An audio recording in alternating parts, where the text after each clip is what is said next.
កងទ័ពទាំងអស់គ្នាចូលស្ដាប់សមរភូមិក្រោយយើងត្រូវច្បាំងឲ្យឈ្នះឲ្យចាប់ប្រកាយព្រះរាជាឲ្យបានអាណាទិសផ្លូវយើងសម្រាប់វាចោលអស់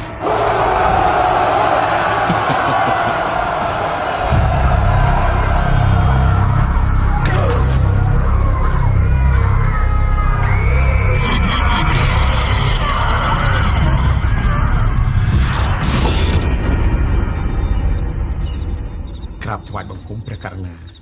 ស្ថានភាពបច្ចុប្បន្នកងទ័ពយើងឈានដល់ចំណុចចុងក្រោយហើយស្បៀងក្នុងជំរំសល់តែកន្លះថ្ងៃសពីវុធយើងក៏មិនគ្រប់គ្រាន់ឯកងទ័ពសត្រូវអាចឡោមព័ទ្ធមន្ទីរយើងបានគ្រប់ពេលវេលាតែកងទ័ពសត្រូវលើកនេះមានចំនួនច្រើនជាងយើងត្រូវការកងទ័ពជំនួយបន្ថែមបើយើងចង់ឈ្នះសង្គ្រាមមួយនេះមានរបាយការណ៍ទឹកមកពីខេត្តពោធិ៍សាត់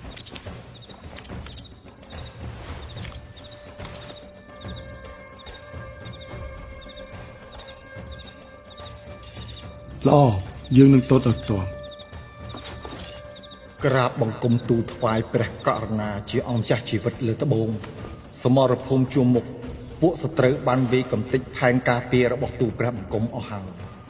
អ្នកភូមិរស់នៅក្នុងតំបន់នោះទាំងក្មេងទាំងចាស់សត្រូវគ្មានទុកជីវិតឲ្យសូម្បីតែម្នាក់ប៉ុន្តែ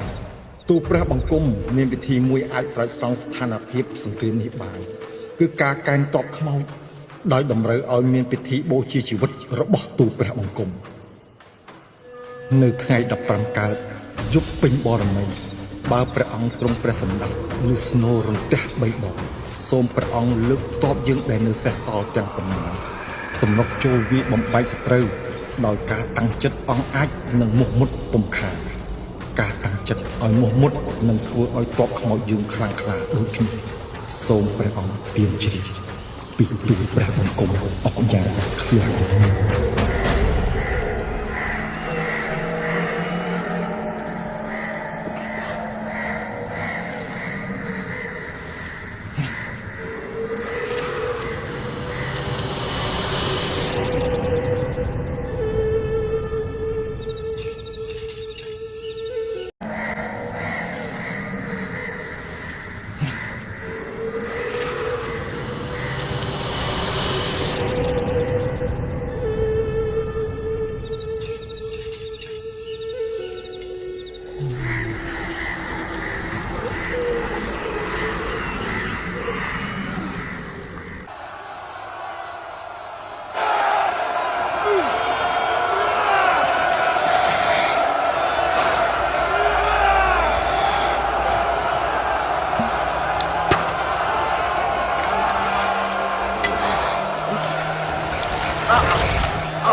Huh?